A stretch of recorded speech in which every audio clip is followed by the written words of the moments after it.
క్రీస్తునందు ప్రియమైన దేవుని వందనాలు.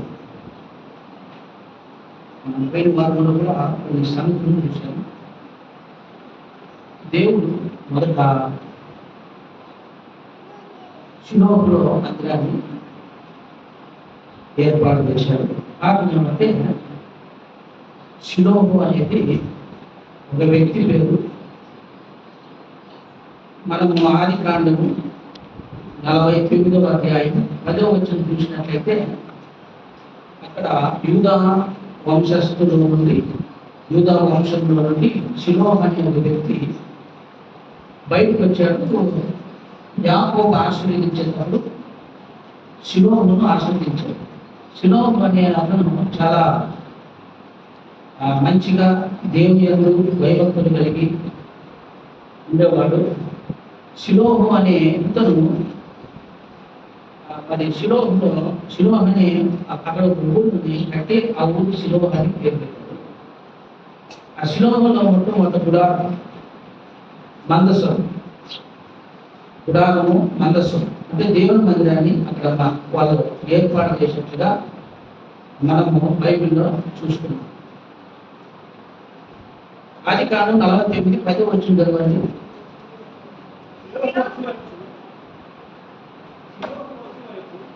శిలోహు వచ్చే వరకు యూదా యుద్ధ నుండి దండము శిలోహు వచ్చే వరకు. శిలోహు అనే ఆ వ్యక్తి పేరు వల్ల అక్కడ శిలోహు అనే ఒక మంచి పెద్ద ఊరు ఏర్పడేది. అక్కడ గుడారం ఉంది, మనస్సు ముందు గుడారంలో దాన్ని దేవుని మందిరం అని మొట్టమొదట పిలువబడింది. దేవుడు అక్కడ గొప్ప కార్యాలు చేస్తూ ఉన్నాడు శిలోహులో. ఆ చుట్టూ ఉన్న ప్రాంతాల వారు, ఆ దేశమంతా ఇశ్రాయేలీయులు శిలోహులో వెళ్ళి మొక్కుబడులు చెల్లించుకునేవారు. ఆత్మకోసారి, సంవత్సరానికోసారి, 3 నెలలకోసారి వాళ్ళ అనుకూలాలు బట్టి ఇశ్రాయేలు ప్రజలు ఆ శిలోహులోకి వెళ్ళి ఆ మందిరంలో మొక్కుబడులు చెల్లించి దేవుడి సన్నిధిలో ఆరాధించి వచ్చేవారు. ఆ రీతిగా అది జరుగుతుంది. మరి అక్కడ మనకు తెలుసు ఎఫ్రాయిం అనే ప్రాంతంలో రామ అనే ఒక పట్టణంలో ఎల్కాన్ అనే ఒక అతను ఉన్నాడు. అతనికి 2 భార్యలు ఉన్నారు. ఆమె కన్నా పెట్టామె పెళ్ళిన. మరి పెళ్ళినాకేమో పిల్లలు కలుగుతున్నారు, కన్నాకేమో పిల్లలు కాలేదు. ఆమె కొట్టాలనబడింది. ఆమె ఎప్పుడు కూడా ప్రార్థన చేసేది నాకు సంతానం కావాలని. కానీ ఒకరోజు చాలా భావంతో మందిరంలో మరి ప్రార్థన చేస్తుంది. ఆ సమయంలో ఏలి అనే ఒక భక్తుడు యాజకుడుగా ఉన్నారు. ఏలి అతని పేరు. ఏలి మరి యాజకుడుగా ఉండి యాజకత్వం జరిగిస్తున్నాడు. అతనికి 2 పిల్లలు పుట్టారు. ఓపెనే వినహాసం. ఇతడు చాలా లావు అయిపోయాడు, స్కూల్ మనిషి అయిపోయాడు. అందుకని ఏలి పిల్లల వయసు వచ్చిన తర్వాత మీరే యాజకత్వం జరిగించండి అని మందిరంలో పని వాళ్ళిద్దరికీ అప్పు చెప్తారు. పైన వారంతా మనం చూసాము. అప్పు చెప్పిన తర్వాత అక్కడ ఒక సంగతి మనకు జరిగింది. 2వ అధ్యాయంలో మనం చూసినప్పుడు ఏలి కుమార్ ఏమై ఉన్నారంటే చూడండి, 2వ అధ్యాయం 12వ వచనం.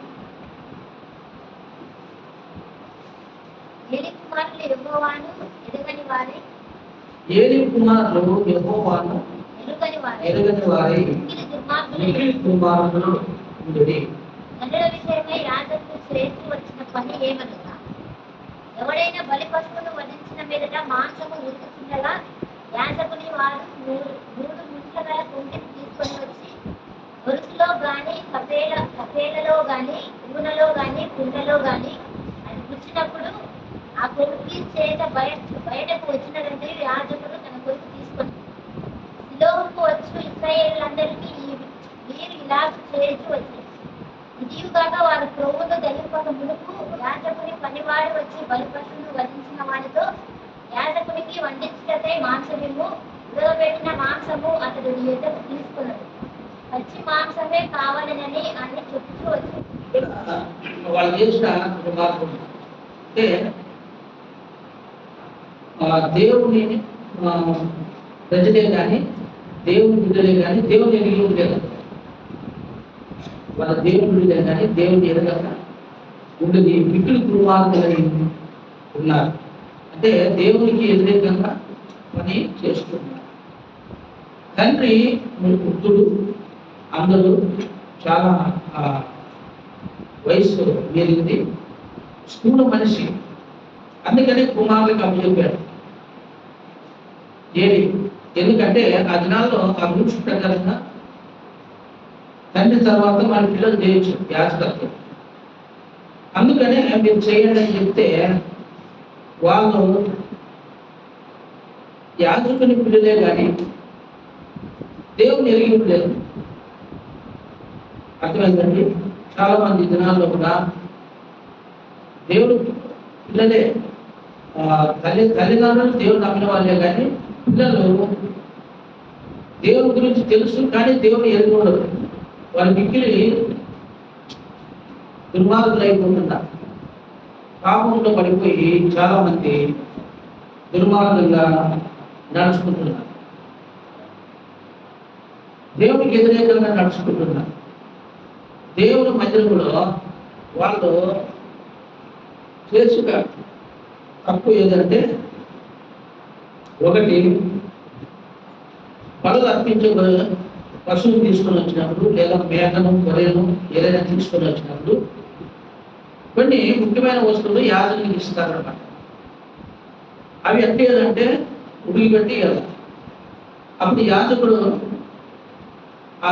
ఇచ్చిన తర్వాత వాళ్ళు చేసుకుని తినవచ్చు. దానికి ముందు అంతా ప్రార్థనలు అన్ని జరుగుతాయి. అక్కడ యాజకత్వం పద్ధతి అంతా జరుగుతుంది. చేయవలసిన కార్యాలను చేసినాక వాళ్ళు చేసుకోవాల. ఆ ఉడికిన మాంసము అంటే ఉడికి పెట్టింది తీసుకొచ్చి వాళ్ళకి ఇస్తారు, అది తీసుకొని వాళ్ళు చేసుకోవాలి. కానీ వీళ్ళు ఏం చేశారంటే వంట మనిషిని పిలిచి ఆ పశువును కోసే వాళ్ళతో పచ్చి మాంసమే తెప్పించుకొని వండుకొని తినేది మొదలుపెట్టారు. అది దేవుడికి చాలా కోపం వచ్చింది. అంటే దేవునికి సమర్పణ చేయలే వీళ్ళు దాన్ని ఎంగిల్ చేశారు. వాళ్ళు చేసిన దుర్మార్గం పని ఏదంటే అది. రెండవది, అప్పుడు వచ్చిన స్త్రీలతో వాళ్ళు పాపం చేసి మొదలుపెట్టారు. అందుకని దేవుడు వాళ్ళకు ఒక పనిష్మెంట్ ఇచ్చాడు. అది ఏమని పనిష్మెంట్ అంటే, వీళ్ళు మరణమునకు అర్హులు. అంటే వాళ్ళ పాపం ఎలా ఉందంటే చాలా ఘోరమైన స్థితిలో ఉంది. వీళ్ళు మరణించడానికి అర్హత కలిగిన వాళ్ళు. అంటే ఒక సమయం వస్తుంది, ఆ సమయంలో వీళ్ళిద్దరిని నేను చంపుతా అని దేవుడు ఒక ఆలోచన కలిగి ఉన్నారు. కారణం ఏమంటే వాళ్ళు చాలా దుర్మార్గులై పాపంలో జీవిస్తూ ఉన్నారు. ఏలి చెప్పాడు. ఏమని చెప్పాడంటే, కొంతమంది వచ్చి కంప్లైంట్ ఇచ్చారు, అయ్యా నీ కుమారులు ఇలా చేస్తున్నారు, ఆ దేవుని మందిరం దగ్గర ఇలా చేస్తున్నారంటే అది వాళ్ళ తండ్రి గర్తించాడు. చూడండి 23వ వచనం. ఈ జనుల ముందర మీరు చేసిన చెడ్డ కార్యములు నాకు విలువన్నవి, ఇలాంటి కార్యములు మీరు ఎందుకు చేస్తున్నారు? నా కుమారులారా ఇలాగ చేయవద్దు, నాకు విలువబడినది మంచిది కాదు. బాగా వినండి, యెహోవా జనులను మీరు అతిక్రమింపజేయుచున్నారు. నరునికి నరుడు తప్పు చేసిన దేవుడు విమర్శన చేయడు, కానీ ఎవరైనా యెహోవా విషయంలో పాపం చేసిన వాడి కొరకు ఎవరును విజ్ఞాపన చేయను అనేది. అయితే యెహోవా వారిని చంపదలిచి ఉండెను కనుక వారు తమ తండ్రి యొక్క మొరను విడిగిపోయి, తండ్రి మాట వాళ్ళు వినలే, ఎంత చెప్పినా వినలే, వాళ్ళు పాపము చేస్తూ ఉన్నారు.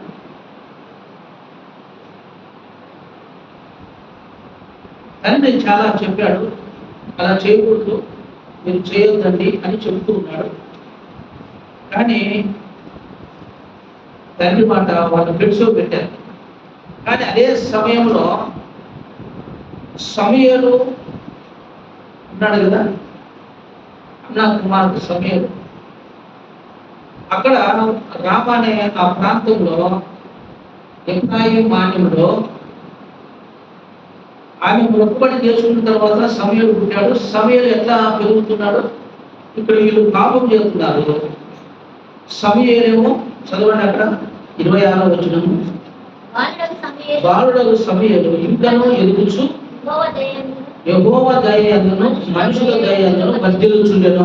చూడండి ఇక్కడ బాగా, యాజకుడు కుమారులు పాపం చేస్తున్నారు. ఒక విశ్వాసి కుమారుడు దేవుని చేత వర్ధిల్లుతున్నాడు, మనుషుల చేత వర్ధిల్లుతున్నాడు. ఇది మన దేవుని ద్వారా యాజకులు అనగా మనమందరము ఎప్పుడైతే యేసుక్రీస్తు రక్తంలో కడగబడి మనం బాప్తీసు పొంది సంఘంలో చేర్చబడినామో వాళ్ళు ఏమన్నారంటే యాజకులైన రాజులైన యాజక సమూహం అన్నాడు. రాజులైన పేతురు కూడా ఆ మాట చెప్తాడు, రాజులైన యాజక సమూహము అంటే మనమంతా కూడా యాజకులము. మనము తీసుకోవలసిన శ్రద్ధ తీసుకోవాలి పిల్లల పట్ల. పిల్లలు వాళ్ళకు చెప్పాడు, ఏమని చెప్పాడంటే నాకు చాలా మీ విషయమై చెడ్డ సమాచారం వినబడుతుంది, మీరు జాగ్రత్తగా ఉండండి, అట్లా చేయొద్దండి అని అట్లా చెప్తున్నాడు. కానీ వాళ్ళ పట్ల ఏది సీరియస్గా తీసుకోలే, అంటే ఖండితంగా ఆ పిల్లలకు చెప్పలేకపోయినాడు. కారణం ఏమంటే వాళ్ళ వయసు వచ్చిన వాళ్ళు. ఈ దినాల్లో కూడా తల్లిదండ్రులు ఒకళ్ళు చిన్నప్పుడు చెప్తారేమో కానీ ఖండితంగా పెద్ద వయసు వచ్చినాక చెప్పలేకపోతారు. పిల్లలు దాన్ని అర్థం చేసుకోవాలి. మా తల్లిదండ్రులు ఎందుకు మాకు చెప్తున్నారు, మా మేలు పదే కదా అని బుద్ధి తెచ్చుకోవాలి. వీళ్ళు విన్నారే కానీ అక్కడ ఏం రాయబడిందంటే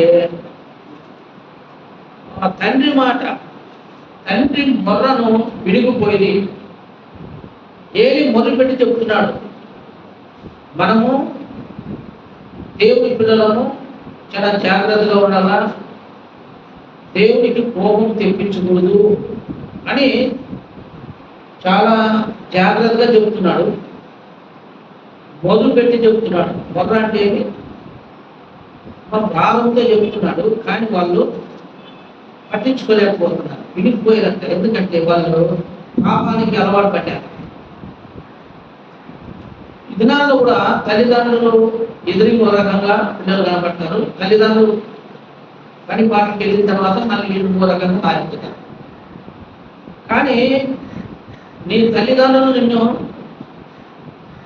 విడిచిపెట్టొచ్చేమో కానీ, నీ బంధువులు నిన్ను విడిచిపెట్టొచ్చేమో కానీ, దేవుని పేరు మీద దేవుని నామానికి దూషణ కలిగిస్తూ దేవునికి సన్నిధిలో పాపం చేసినట్లయితే దేవుడు వదిలిపెట్టాడు.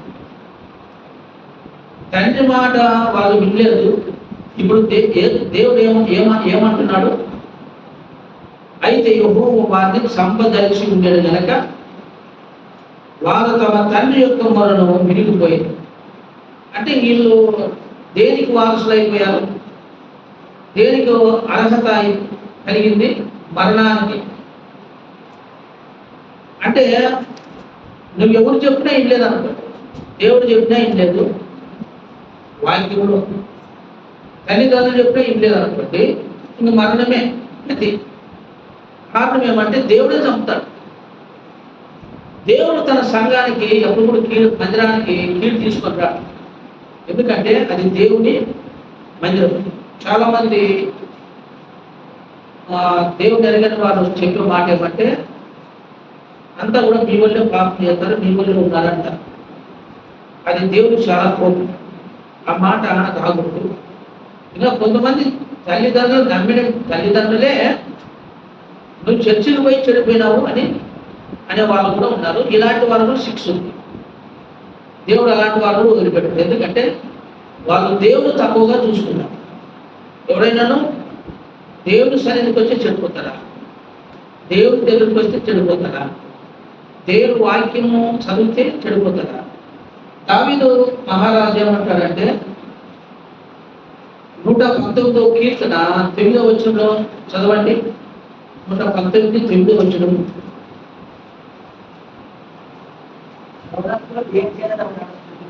యవనస్తులు దేని చేత తమ నడతను శుద్ధి చేసుకుంటారు? నీ వాక్యమును బట్టి దానిని బాగునండి. నీ వాక్యమును బట్టి దానిని జాగ్రత్తగా చూసుకోవడం చేసినే కదా. వాక్యం చదవడమే కాదు, వాక్యం నాకేం బోధించింది. ఇలాంటి వాళ్ళ పిల్లలు చెడిపోరు. ఒంటరిగా ఉన్న చెడిపోరు, జనంలో ఉన్న చెడిపోరు. దేవుణ్ణి ఎరగక ఉండి అంటే దేవుని పిల్లలే కానీ వాళ్ళు దేవుని ఎరిగి ఉండలేదు. అందుకే పాపం దుర్మార్గులయ్యారు. ఈ దేవుణ్ణి తెలుసుకోకుండా, వాక్యాన్ని జాగ్రత్తగా పాటించుకోకుండా, గ్రహించుకోకుండా ఉండే వాళ్ళంతా నువ్వు నీ తల్లిదండ్రులు ఎంత బందోబస్తు పెట్టినా చెడిపోతారు. వాళ్ళు మందిరానికి వచ్చినా చెడిపోతారు, రాకుండా చెడిపోతారు. చెడిపోయాడు ఎట్లా చెడిపోతారు? ఎందుకంటే వీళ్ళు దుర్మార్గులు అయిపోయారు. తల్లిదండ్రుల మాట లెక్కలేదు, దేవుని మాట లెక్కలేదు, వాక్యం అంటే భయమే లేదు. ఇలాంటి వారు చెడిపోయి ప్రమాదంలో పడి ఎవరు నామానికి దూషణ కలిగిస్తున్నారంటే దేవుని యొక్క నామానికి దూషణ కలిగిస్తున్నారు. అందుకే దేవునికి కోపం వచ్చింది. తండ్రి మొదలు పెట్టినా కూడా వీళ్ళు వినలేదు. కాబట్టి యెహోవా వాళ్ళని సంపదలసెను, సమయం కొరకు వేట చేస్తున్నాడు. ఎవరి మాట వినుకోకుండా దేవుని యొక్క సంఘానికి కీడు కలిగిస్తగినా, చాలా బాగా వినండి జాగ్రత్తగా, దేవుని సంఘాన్ని అడ్డు పెట్టుకుంటే దేవుడు తప్పకుండా పనిష్మెంట్ ఇస్తాడు. మనం తప్పు చేసి, మనం పాపం చేసి దేవుని సంఘాన్ని అడ్డు పెట్టామనుకో, చాలా మంది ఈ వాక్య పరిజ్ఞానం లేవు. ఏమంటారంటే మా పిల్లలు దేవుని మందిరానికి చెడిపోయినారు అన్నమాట. అంటే అతనికి ఏం లేదు, ఆమెకు పరిజ్ఞానం లేదు, వాక్య పరిజ్ఞానం లేదు. వాక్యం తెలుసుంటే ఆ మాట ఉంటుంది. అలా నువ్వు అన్నావనుకో దేవుడు తప్పకుండా నీకు పనిష్మెంట్ ఇస్తాడు. ఎందుకు తెలుసా? దేవుడు బాగు చేయడానికి వచ్చాడు కానీ చెడుకోవడానికి రాలేదు. ఆయన వాక్యం ఏం చెప్తుంది? నశించిన దాన్ని ఎదిగి రక్షిస్తున్నాడు. ఆయన మాటను పెడితే నిన్ను దేవుడు కోపం వస్తుంది. దేవుడి బైబిల్ ఒక మాట చెప్తుంది, ఎన్నిసార్లు గర్జించిన లోబడిన వాడు హఠాత్తుగా నాశనమవును అని వాక్యం. కాబట్టి ప్రియమైన దేవుని పిల్లలారా, తల్లిదండ్రులు క్యాజువల్గా చెప్పకూడదు. ఇప్పుడు ఏలియా చెప్పాడు, వీళ్ళకి వయసు వచ్చిందని ఈయన చెప్పాడు, మొదలు పెట్టాడు, క్యాజువల్గా చెప్పాడు. అంటే ఖచ్చితంగా ఆజ్ఞ లేదు, సలహా చెప్పాడు, సలహా ఇచ్చాడు, మీరు చేయొద్దని నాయన, మంచిది కాదు, అది పాపము అని క్యాజువల్గా చెప్పాడు దేవుడు. ఏలి ఒకవేళ ఖండితంగా మీరు చేయకూడదు అని తగిన వాళ్ళు చేసేవాళ్ళు కాదేమో, ఏలిని కూడా శిక్ష పడింది. చూడండి, దేవుడు ఒక సంగతిని, ఒక దైవజన్ని, ఏరే దైవజన్ని పంపిస్తున్నాడు. ఎవరి దగ్గరికి? ఏలి దగ్గరికి పంపిస్తున్నాడు. వర్తమానం అంటే ఇప్పుడైనా ఈ సంగతి చెప్తే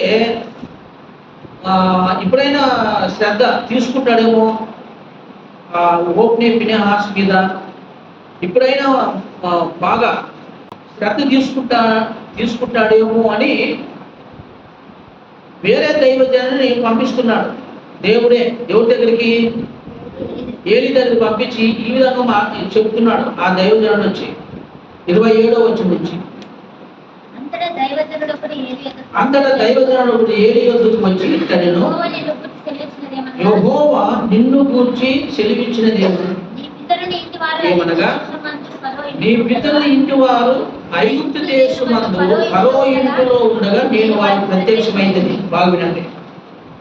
దేవుడు ఏం చెప్తున్నాడంటే, ఫరో అంటే ఐగుప్తు దేశంలో జరిగిన సంగతి అంతా చెప్తున్నాడు. ఐగుప్తు దేశంలో నుండి నేను మిమ్మల్ని విడిపించాను, పాపము నుండి బానిసత్వము నుండి విడిపించాను, ఫరో చేతిలో నుండి మిమ్మలను రక్షించాను. అతడు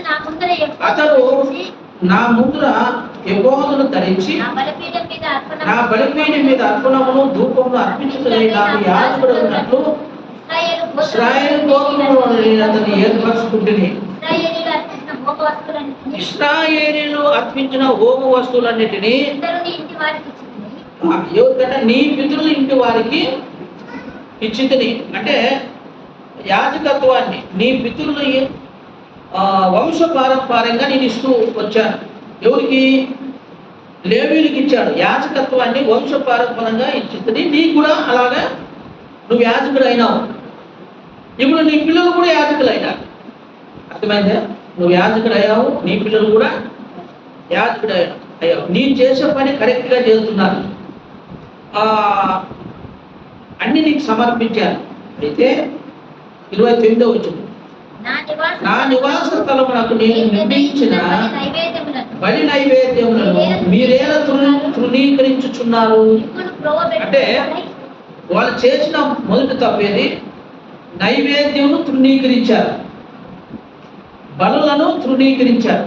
అంటే అర్థం ఏమంటే దేవునికి అర్పించక ముందే వీళ్ళే ముందు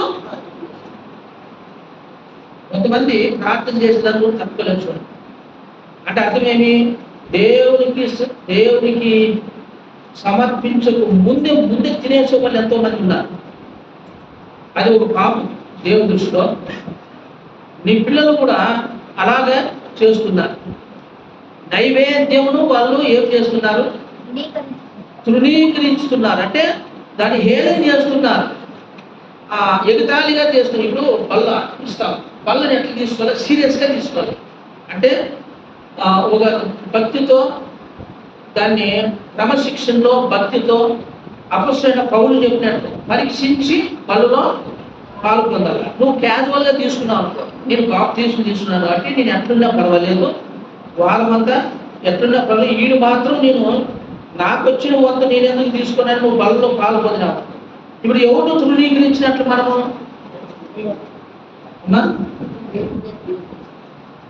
దేవుణ్ణి తృణీకరించినట్లే. ఎందుకంటే మనము తీసుకునేది మామూలు రొట్టె కాదు, ఆయన శరీరమును ఆయన రక్తంలో పాల్గొంటున్నాం. అందుకనే పౌలు పదే చెప్పాడు, మీరు పరీక్షించుకొని బలలో పాల్గొందండి. పరీక్ష అంటే ఏమి? ఒకసారి బాలసుమంతులు నాకు ఏమిటంటే, నేను ఇదే డౌట్ అడిగాను, ఎట్లా పరీక్ష? అప్పటికప్పుడు పాపాలు ఒప్పుకొని తీసుకోవచ్చా అంటే, ఒక వ్యక్తి బలలో పాల్గొన్నాడు, 3 వారాలు పశ్చాత్తాపం పొందాడట. అంటే ఈ వారం వచ్చినాడు, ఆ వారంలో ఎక్కడో తప్పిపోయినాడు, ఈ వారం వచ్చాడు, బల తీసుకోలేదు, పశ్చాత్తాపడ్డాడు,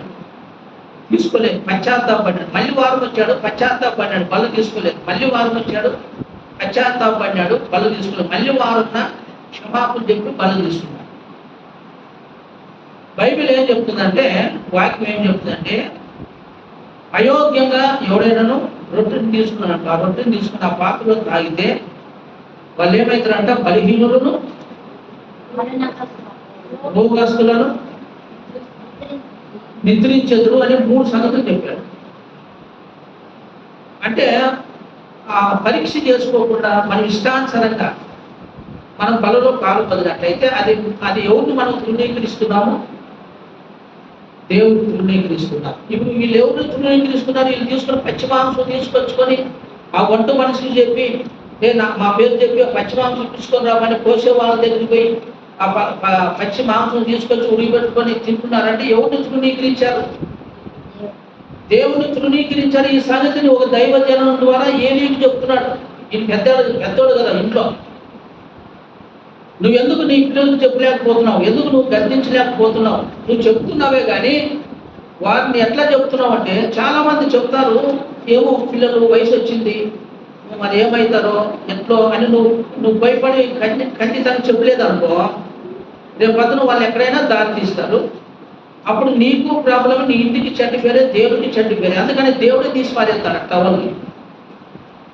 అర్థమైందా? ఎన్నిసార్లు చెప్పినా, ఎన్నిసార్లు గద్దించిన లోబడిన వాడు హఠాత్తుగా నాశనమగును అని. మనము ఈ ఆహారాన్ని తీసుకోవడము మంచిదే, కానీ ఎట్లా తీసుకోవాలా? క్రమ పద్ధతిలో తీసుకోలేదు వాళ్ళు. ముందుగానే దాన్ని తీసుకొచ్చి పచ్చి మాంసాన్ని వండింది తీసుకొని రాలా, అంటే కాల్చిండేది లేదా ఉడిగిపెట్టిండేది. వీళ్ళు పచ్చిదాన్నే తీసుకొని వచ్చారంటే యెహోవా నైవేద్యమును, దేవుని యొక్క బలులను వాళ్ళు తృణీకరిస్తున్నారు అన్నమాట. అర్థమైంది? దేవుని పిల్లలే దేవుని సన్నిధిని తృణీకరిస్తున్నారు. ఇది ఒక తప్పు చేశారు అని చెప్తున్నాడు ఈ దైవజనుడు. ఐగుప్తు దేశంలో వచ్చి తీసుకొని, ఐగుప్తు దేశాల్లో నుండి విడిపించి మిమ్మల్ని తీసుకొచ్చి మిమ్మల్ని యాజకులుగా చేసిన సంగతిని మీరు మర్చిపోయారా? అది మీరు జ్ఞాపకం చేసుకోలేదా అని ఏలీతో దేవుడు ఒక దైవజనం ద్వారా మాట్లాడుతున్నాడు. 28వ వచనం. ఎవరు? ఏలీ. ఏలీ తర్వాత ఎవరు ధరిస్తారు ఎఫోదును? కుమారుడు. ఇప్పుడు ఏలీ గురించి చెప్తున్నాడు. అతడు నా ముందర ఎఫోదును ధరించి నా బలిపీఠం మీద అర్పణమును ధూపమును అర్పించుటకై నాకు యాజకుడు వదిలినట్లు ఇశ్రాయేలు గోత్రములను అతను ఏర్పరచుకునేది. ఇశ్రాయేలుడు అర్పించిన హోమ వస్తువులన్నింటినీ నీ పితరుని ఇంటి వారికి ఇచ్చినది. నా నివాస స్థలము నేను నిర్ణయించిన బలి నైవేద్యమును మీరేనా తృణీకరించుచున్నారు. మిమ్మును ద్రోవ పెట్టుకున్నకై నా జనులను ఇశ్రాయేలు చేయి నైవేద్యములలో శ్రేష్ఠ భాగములను పట్టుకొచ్చు నాకంటే నీ కుమారులు బాగినండి నాకంటే నీ కుమారులను నీవు గొప్ప చేసి ఉన్నావు. నరుడు పోరాడొచ్చేమో కానీ దానికి విమర్శ ఉంటుందేమో కానీ నువ్వు దేవునితో తాకినావనుకో, దేవుని సంఘాన్ని తాకిన, దేవుని మందిరానికి కీడు తీసుకొచ్చినావనుకో, దేవుడు వదిలిపెట్టాడు.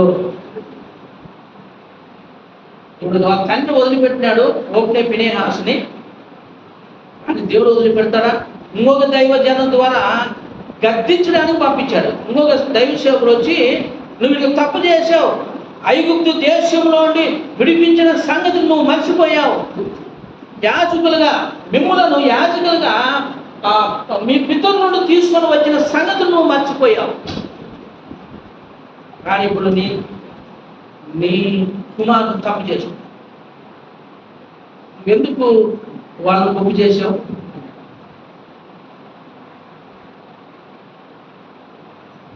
ఈ పాపం చేసినా కూడా వెనకేసుకున్న వాళ్ళకి చెప్తున్నాను, మా తల్లిదండ్రులు కానీ అవ్వలు కానీ తాతలు కానీ మా పాప ఏం చేసింది, మా వాడు ఏం చేసింది అన్నావంటే నీ కుటుంబానికి శాపమే. అంటే అర్థమేమి? నువ్వు వెనకేసుకుంటున్నావు. దేవుణ్ణి కన్నా వీళ్ళు గొప్ప చేస్తున్నావే కానీ దేవుని తక్కువగా చూసావు. అర్థమైందా? అందుకని మనం ఎప్పుడు కూడాను సంఘమును దూషించడం కానీ, మందిరాన్ని దూషించడం కానీ, దేవుడి పిల్లలను తిట్టడం కానీ అట్లా చేయకూడదు. నువ్వు తప్పు చేసి దేవుడి సంఘాన్ని దూషించావు, నీవు తోమిన గోతులు నువ్వే పడతావు. ఇప్పుడు చూడండి ఎంత అపాయకరమో జరుగుతుందో. ఈ దైవజనునికి బాల్పినండి, ఈ దైవజనానికి ఇంకొక దైవజనుడు వచ్చి గర్దిస్తున్నాడు. ఇతడు చాలా వయసు 90 సంవత్సరాల వృద్ధుడు అయినా పిల్లల విషయంలో అశ్రద్ధ చూపాడు. పిల్లలు చేసిన తప్పుల్ని సమర్థించాడు. అర్థమైందా? పిల్లలు చేసిన తప్పుల్ని ఏం చేశాడు? క్యాజువల్గా చెప్తున్నాడే కానీ అట్లా చేయకూడదు నాయన అంటున్నాడే కానీ సీరియస్గా చెప్పలేదు. చెప్తే వీడు ఏమవుతాడేమో, చెప్తే ఇవేమవుతాడేమో భయపడి చెప్పలేకపోయాడు. కానీ దేవుడు విడిచిపెడతాడా? వాళ్ళు నా సంఘాన్ని తాకారు, నా మందిరంలోనే బలిపీఠం దగ్గర నైవేద్యాన్ని తాకారు, వాళ్ళు అపవిత్రపరిచారు. నా దేవుని పిల్లలారా, ఎప్పుడు కూడాను తల్లిదండ్రులు అందుకే తల్లిదండ్రులు నమ్మింటారే కానీ పిల్లలకు వాక్యమే తెలియదు. వాళ్ళు వాక్యం ఎదిగలేదు కనుక దుర్మార్గులు అయినారంట. మిక్కిలి దుర్మార్గులు అయినారండి. వాక్యం 12వ వచనం మిక్కిలి దుర్మార్గులు అయినారంట. ఎందుకంటే వాళ్ళ వాక్యమే తెలియదు. కానీ యాజకులు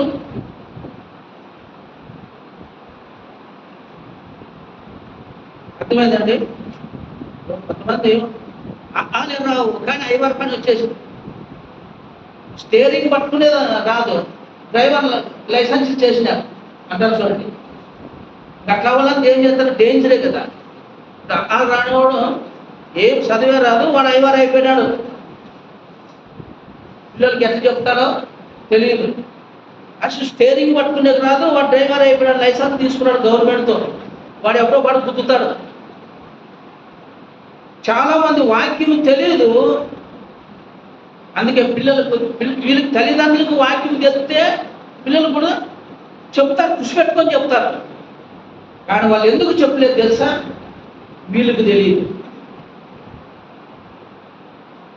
నేను యాజకుడు కదా అనుకుంటున్నాడే కానీ ఏది ఇంత తప్పు జరుగుతుంది, మా కుటుంబానికి ఒక దోషం ఉంది అని గ్రహించలేకపోయాడు. మా కుటుంబానికి ఒక శాపం ఉందని గ్రహించలేకపోయాడు. ఏరే ఒక దైవజన్ని పంపించి దేవుడు బుద్ధి చెప్తున్నాడు, అయినా కూడా తెలుసుకోలేకపోతున్నాడు. ఏరే దైవ సేవకుడు వచ్చి చెప్పాడు అంటే నువ్వెవరు చెప్పాకంటారు. అది ఈ కాలంలో మా పాస్టర్ మాకు చెప్పలేదు, నువ్వు చెప్తావా అనే వాళ్ళు కూడా ఉంటారు కదా ఈ కాలంలో. కాబట్టి బాగా వినండి యవన పిల్లలారా, ఒకవేళ మీ తల్లిదండ్రులకు వాక్యం తెలియక ఇది చేసినాయన అది చేసినాయన అంటే వినండి, బాగుంటుంది.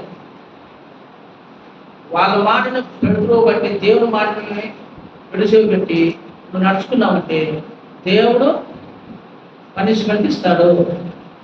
ఎందుకు తెలుసా? నువ్వు దేవుని సంఘాన్ని తాకావు. బయట ఉంటే ఆ కథ వేరే, నమ్ముకోకుంటే ఆ కథ వేరే. ప్రభుని నమ్మావు, మంచి పాటలు పాడావు, దేవుని సన్నిధికి వచ్చావు, దేవుని బిడ్డని పేరు పొందావు. కానీ దేవుడు నేను తృణీకరిస్తున్నాడు.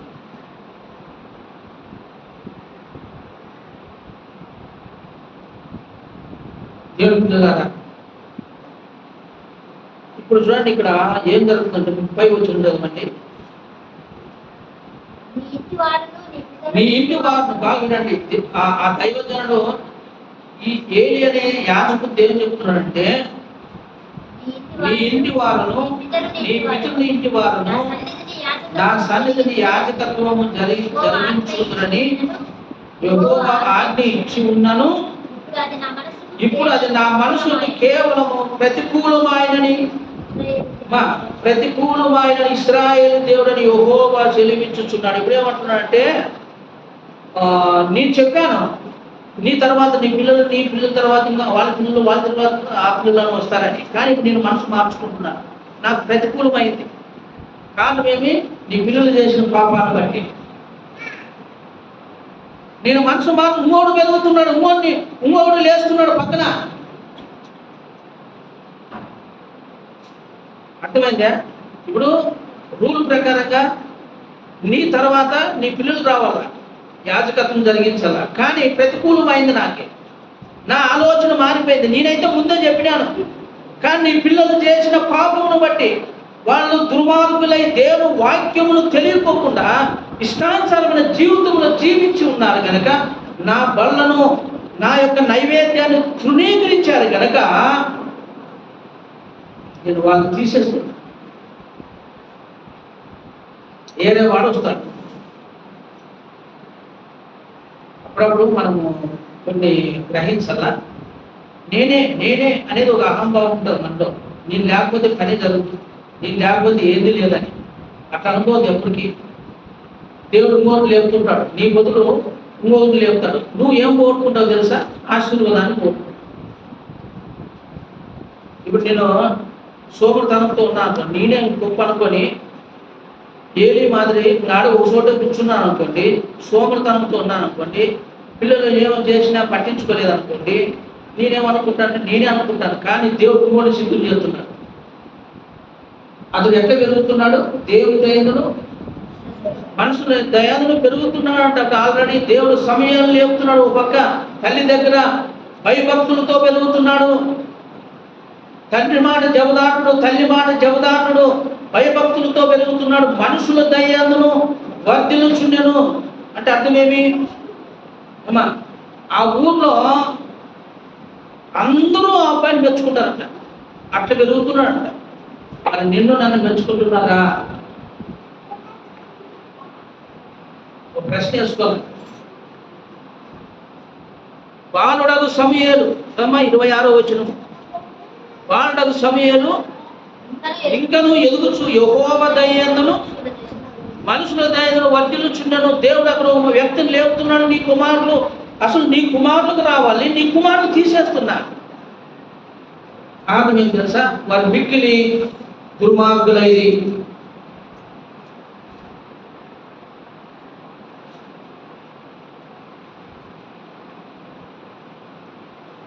సమూయేలు దేవుని దయాలను మనుషుల దయ ఎందుకు వర్ధిల్లుతున్నాడు తెలుసా?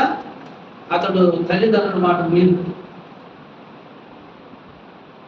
ఏ మాట ఇస్సాకు ఎట్లున్నాడో, అబ్రహాం కుమారుడు ఇస్సాకు అట్లా తల్లిదండ్రుల మాట జవదాటేవాడు కాదు.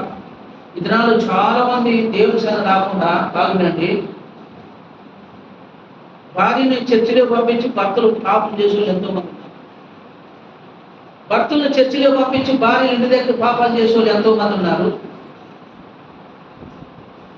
నన్ను ఎవడు చూడలేదని నువ్వు అనుకోవచ్చు, ఇది నీకు పనిష్మెంట్ దేవుడు ఇస్తాడు. రహస్యముగా జరిగినది మిత్రుల మీద వినబడేటట్లు చేస్తాను అంటాడు దేవుడు. ఎక్కడ అమ్మా బాగా వినండి. చాలా మంది ఇది అడ్డం పెట్టుకొని మందిరాన్ని, నువ్వు చర్చికి నేనుంటా ఇంటికాడ, నువ్వేం పాపం చేస్తున్నావు? పాపం అంటే కేవలం వ్యభిచారమే కాదండి. నువ్వు సెల్లు చూసుకొని కూర్చున్నప్పుడు నువ్వు పాపివి.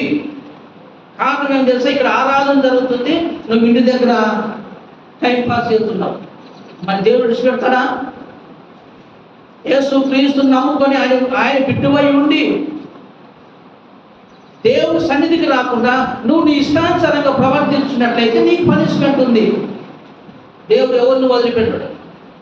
పురుషులైనా వదిలిపెట్టడు, స్త్రీలైనా వదిలిపెట్టడు, నీ కొడుకులైనా వదిలిపెట్టడు, నీ కూతురులైనా వదిలిపెట్టడు, నిన్నైనా నన్నైనా ఎవరు వదిలిపెట్టడు. ఆయన దేవునికి వ్యతిరేకంగా చేస్తే బాగా వినండి. మా ఊరు రాడు, ఎంత చెప్పినా విండంటే నీ మాట ఎందుకు అన్నీ వింటాడు. ఇదే అంటున్నాడు,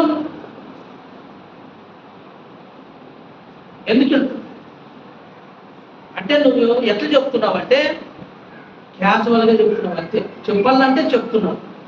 అందుకే నువ్వు పని ఇప్పుడు ఏలికి వర్తమానం వచ్చింది, నువ్వు ఎవరిని గొప్ప చేశావు? ఎవరిని గొప్ప చేశాడు ఈయన? ఇప్పుడు తెలిసిపోయి కదా, ఆడ బాగా గద్దించాడు. ఆడ గద్దించినట్టు కనపడుతుంది కదా, ఆడ మొదలు పెట్టినట్టు కనపడుతుంది, బాగా చెప్పినట్లు కనపడుతుంది. ఈ వాక్యంలో, పై వాక్యంలో కింద వచ్చేసరికి రహస్యం బయటపడింది. దేవుడు ఏం చెప్తున్నా అంటే, నువ్వు నీ పిల్లలు గొప్ప చేశావు, నన్ను తక్కువగా చూశావు, నాకంటే నీ పిల్లలను గొప్పగా చేశావు. ఇప్పుడు దేవుని మందిరానికి వస్తున్నావు, నీ భార్య చెప్పింది ఏం పదాములే అని, నీ భార్య మాటని నువ్వు ఇంటికి అన్నావు, ఎవరు గొప్ప చేసినట్లు?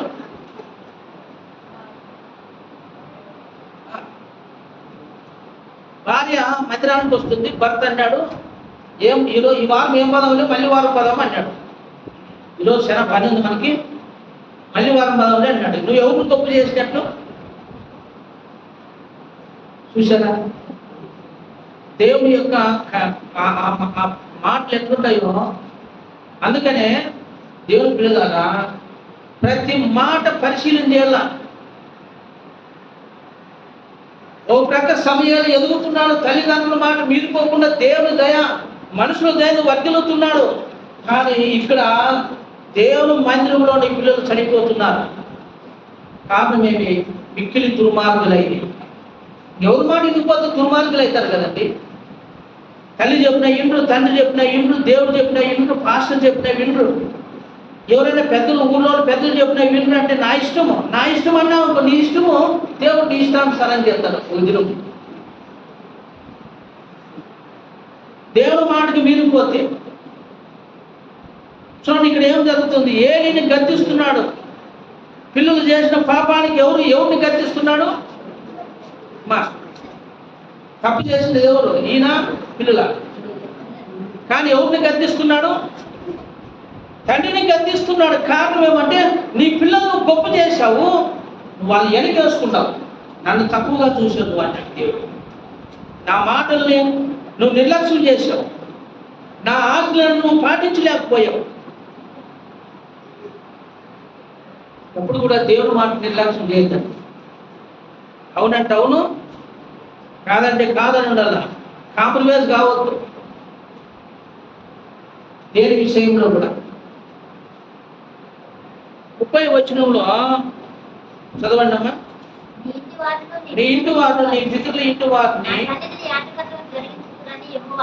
నా సన్నిధిని యాజకత్వం జరిగిందని యెహోవా ఆజ్ఞించున్నాను. ఇప్పుడు అది నా మనసునకు కేవలము ప్రతికూలమైనని. ఏం అనుకూలమైతే ప్రతికూలమైతే? నా మనసుకు అనుకూలమైందని చెప్పలే దేవుడు, నా మనసుకు ప్రతికూలమైందని చెప్తున్నాడు. అంటే నాకు వ్యతిరేకంగా ఉంది. కానీ నేను చెప్పిన మాటేమో అప్పుడు చెప్పాను. ఏమని చెప్పాను? నీ తర్వాత నీ పిల్లలు, ఆ తర్వాత ఆ పిల్లలు, ఆ తర్వాత ఆ పిల్లలని. కానీ నాకు ప్రతికూలమైంది.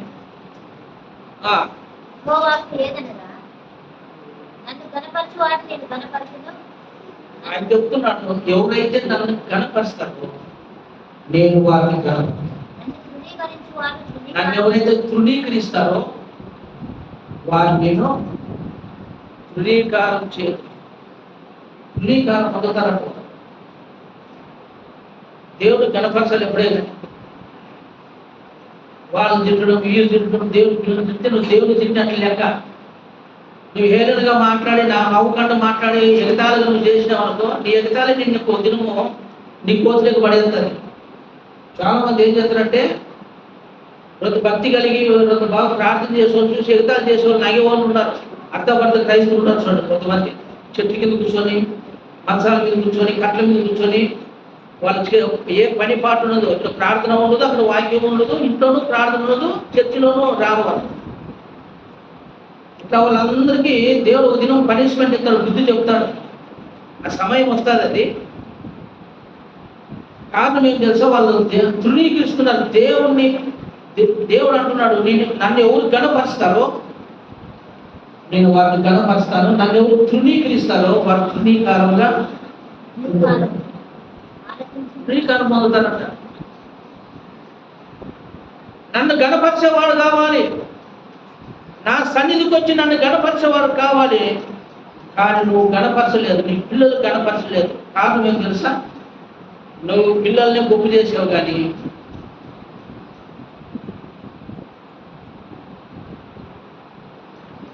చాలా మంది దైవసేవలు కూడా తిడతారండి. నేను మా పిల్లలకే బుద్ధి చెప్తావు, ఏం అవలే తప్పు చేశారని. ఒక ఆమె నన్ను ఇప్పుడు కాదు, ఒక 10-12 సంవత్సరాల కింద నేను ఏదో ఒక మాట చెబితే గర్తిస్తే అసలు మంచిది కావాలంటే నా మీదకి వచ్చి కొట్టాను.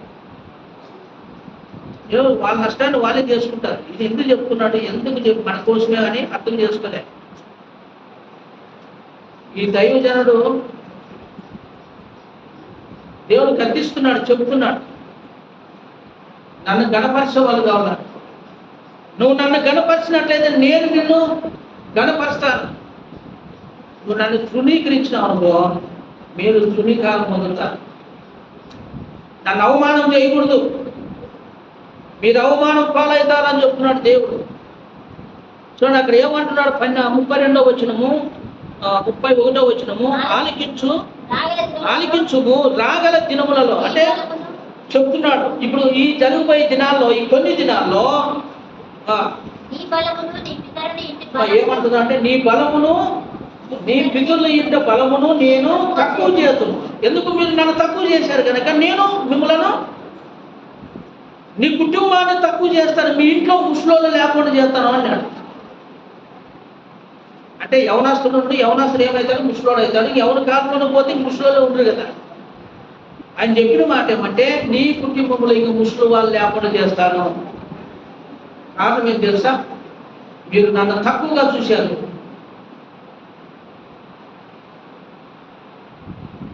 నన్ను గడపరచలేదని చెప్పాడు. కానీ దేవుడు కార్యం ఎట్లుంటుంది తెలుసా, మా దేవుడు కార్యం ఎట్లుంటుంది, నువ్వు లేకపోతే నీలో నుండి తీసేసి ఇంకొని ఏర్పాటు చేసుకో. కారణం ఏం తెలుసా, నా నామం మహిమపరచబడాలి. అందుకనే దేవుని పిల్లరా, నాకంతా తెలుసు, నాకన్నీ తెలుసు అనుకొని భ్రమలో పడి మూర్ఖులు కావద్దని దేవుని పిల్లలుగా జీవించాలి.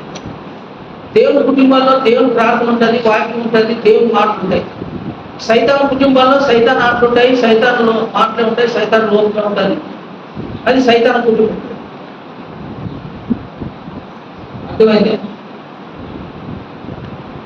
ఈ ఆరాధన సమయంలో కోర్టులో నీకేది కావు. వినేహాసును భ్రమలో పడ్డారు వాళ్ళు. వాక్యం ఎదుగా దుర్మార్గులు, వాక్యమే తెలియదట. కానీ యాజకులు వాళ్ళు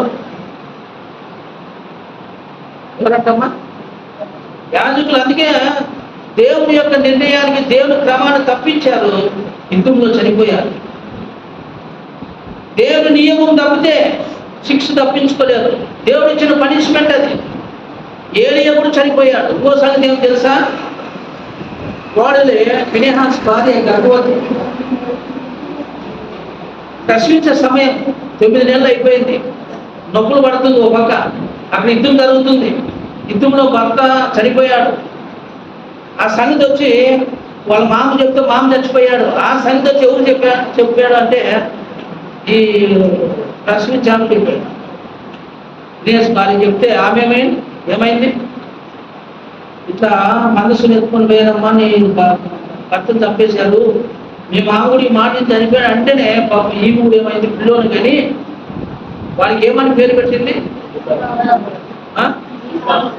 ఇంకా ఈ కాబోదని పేరు పెట్టిందంటే ప్రభావం పోయిన మా ఇంట్లో ఏమీ లేదు, దేవుడు మమ్మల్ని చెయ్యి పిలిచాడని చెప్పి చచ్చిపోయింది. అర్థమైపోయింది ఆయనకి, మా ఇంట్లో దేవుడు మహిమ ఉంటే ఇట్లుండదు. ఇప్పుడు ఇంత జరుగుతుందంటే మా ఇంట్లో దేవుడు మహిమ లేదు. కారణం ఏమి, మా నిర్లక్ష్యమే.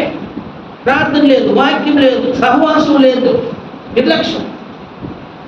ఇంకా దేవుడు నమ్ముకుంటే అయిపోయి అనుకుంటే వాళ్ళు చాలా మంది నమ్ముకుంటే అయిపోయినా. నువ్వు ఏడో ఉంటే లిస్ట్ రాసి పెట్టినాను అందరినీ. బాప్తిసాలు చూసుకొని చర్చి రాకుండా వాళ్ళందరూ ఒక లిస్ట్ రాసి పెడితే 28 మంది అయినారు వాళ్ళు. చూద్దాం వీళ్ళు దేవుడు ఎక్కడికి తిప్పుతాడో. ఎందుకంటే వాళ్ళు ఎంత చెప్పినా ఇంలే, నా మాట ఇంలే, దేవుని మాట ఇంలే, పక్కన చెప్పిన మాట కూడా ఇంలేదు. చూద్దాం వీళ్ళ సంగతి ఎట్టండి. అంటే వీళ్ళు బలం మీద ఆధారపడినారా, వీళ్ళు తెలివి జ్ఞానం మీద ఆధారపడినారా, వీళ్ళు దేవుని మీద ఆధారపడుతున్నారని ఒక టెస్ట్ వాళ్ళు కూడా ఉంది. ఆ టెస్ట్ ఉంది, ఒక పరీక్ష. దేవుడికి లోబడాలి, ఎప్పుడైనా ఆయన వాక్యానికి లోబడాలి, భయభక్తులతో జీవించాలి. నీ కుటుంబంలో ప్రార్థన ధూపం ఉందా లేదా? మనసును ఎత్తుకొని పోయాను అసలు. అరే ఫిలిస్తీన్ దేశంలోకి ఎత్తిపోయినారంటే ఎంత అవమానం. నీ ఇంట్లో ప్రార్థన, నీ ఇంట్లో మనసును కూడా ఎత్తుకొని పోయాలంటే ఎంత అవమానం అది. అప్పుడు ఆలోచన చేయదు కదా, ఎందుకు నేను ఇట్లా అయిపోతున్నాను, ఎందుకు నా కుటుంబం నిన్ను శ్రమ లేదు, నాలో ఆనందం లేదు, ఎందుకు నాకు సంతోషం లేదు, ఎప్పుడు మనోవేదన ఏమి, నాకు ఏం కారణం, నేను ఏం చేస్తున్నాను పొరపాటు అని ఎవరైనా ఆలోచన చేసేదా? ఆలోచన చేస్తే దేవుడు జవాబిస్తాడు, సరి చేసుకోవచ్చు. మనం అసలు ఆలోచనే లేదు. లోకంలో ఎంజాయ్, లోకంలో సంతోషము, అది దినం నిన్ను నరకానికి నడిపిస్తుంది. భయంకరమైన స్థితిలో ఉంటావు, అవమానం పాలవుతారు, తల ఉంచుకునే స్థితి వస్తుంది. ఇప్పుడు చూడండి ఎంత భయంకరంగా జరిగింది కుటుంబంలో. దేవుడి పిల్లలాగా ఆయన క్రమం ఏదో ఆయన నెరవేర్చాలి, ఆయన మాటకు లోపడాలి. తర్వాత అప్పుడు అడగల, తండ్రి ఇదిగో నేను నీ మాట విన్నాను, నువ్వు నాకు సహాయం చేయి, నా మాట. అప్పుడు దేవుడు ఆయన మాట, ఆయన మన మాట వినాలో, మనమేమో ఆయన మాట వినకూడదు. ఆయన మాట ఏమి చర్చికి రావాలా, ఆయన మాట ఏమి ఆరాధించాలా, ఆయన మాట ఏమి ప్రార్థన చేయాలా, ఆయన మాట ఏమి దేవుడికి కానుకలు వేయాలా, ఆయన మాట ఏమి సువార్త ప్రకటించాలా, ఆయన మాట ఏమి ఇతరుల కొరకు ప్రార్థన చేయాలి, విజ్ఞాపన చేయాలి ఆయన మాటలకు. మరి ఆయన మాట మనం చేయము, మన మాటేమో ఆయన వినాలా. ఉంటాడా దేవుడు? ఎప్పటికీ